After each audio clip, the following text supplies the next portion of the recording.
Welcome back मेरे प्यारे दोस्तों। आज हम एक ऐसी चीज के बारे में बात करने वाले हैं जो लड़के कभी नहीं कर सकते। जब तक कोई साइंस या नई मेडिकल टेक्नोलॉजी नहीं आ जाती, और वो है प्रेग्नेंट होना।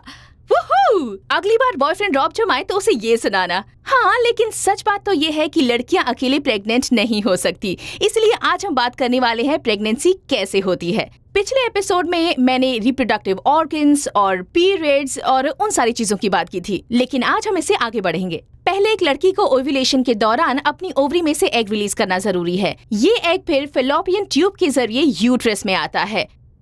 अब ये आमतौर पर आपके पीरियड्स के 2 हफ्ते पहले होता है, लेकिन इस गलतफहमी में ना रहें, क्योंकि हो सकता है आपके पीरियड्स रेगुलर ना हो और ओव्यूलेशन तो कभी भी हो सकता है। तो वो सभी लड़कियां जो ओव्यूलेशन को ट्रैक करती हैं ताकि सेफ अनप्रोटेक्टेड सेक्स किया जा सके, बेहतर होगा अगर आप प्रोटेक्शन का इस्तेमाल करें। ओव्यूलेशन को ट्रैक करना कैलेंडर पर अपने पीरियड्स को मार्क करने से कई बढ़कर है।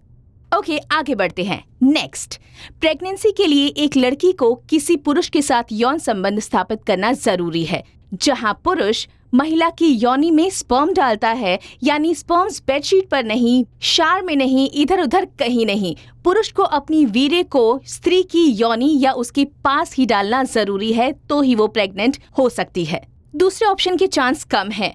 स्पर्म्स बहुत मोटाइल होते हैं, जिसका मतलब है हजारों स्पर्म्स फेलोपियन ट्यूब तक पहुंचते हैं, लेकिन सिर्फ एक sperm, special Olympic gold medal वाला स्पर्म, एग को फर्टिलाइज करता है। बाकी के स्पर्म्स आपका शरीर बाहर निकाल देता है या अब्सॉर्ब कर लेता है। एक और इंटरेस्टिंग फैक्ट, आधे स्पर्म्स में वाई जीन्स होते हैं यानी लड़कों के जीन्स, और बाकी आधे में एक्स जीन्स होते हैं यानी लड़कियों के जीन्स। लड़कियों के पास सिर्फ एक्स जीन्स होते हैं, इसीलिए बच्चे का जेंडर क्या होगा ये पुरुष तय करते हैं। ठीक है, तो अब आखिरी स्टेप, स्पर्म्स और एग यूनाइट हो चुके हैं और ये फर्टिलाइज्ड एग फेलोपियन ट्यूब से नीचे आता है और मल्टीप्लाई होते रहता है और बॉल फॉर्म करता है।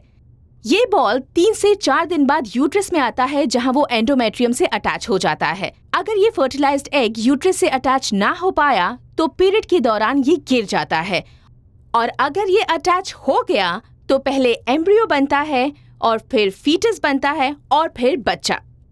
तो देखा आपने कैसे सेल्स के बॉल से बच्चा बनता है, कितना स्पेशल महसूस हो रहा है ना। तो काफी औरतें प्रेग्नेंट नहीं हो पाती और कई को प्रेगनेंसी से पहले कई कॉम्प्लिकेशंस होते हैं, लेकिन हम यहाँ सिर्फ प्रेगनेंसी की बात कर रहे हैं। इस सब में सबसे बड़ी बात यह है कि आप कभी भी यकीन से नहीं कह सकते कि आप प्रेग्नेंट होगी या नहीं होंगी। हो सकता है ओव्यूलेशन सही ना हुआ हो या एग अटैच ना हुआ हो, यानी जब भी आप प्रेगनेंसी ना चाहती हो, प्रोटेक्शन का इस्तेमाल करना समझदारी है। आज के इस एपिसोड के लिए बस इतना ही। अगर कोई सवाल हो तो आप मुझे ईमेल कर सकते हैं या SMS कर सकते हैं या कमेंट छोड़ सकते हैं। इंटरनेट का इस्तेमाल करो और मुझ तक अपने सवाल ले आओ। आगे के एपिसोड में हम बात करेंगे कॉन्डम्स और प्रेगनेंसी को लेकर मिथ्स के बारे में। तो हमारे चैनल को सब्सक्राइब करना ना भूलें। सी यू गाइस लेटर।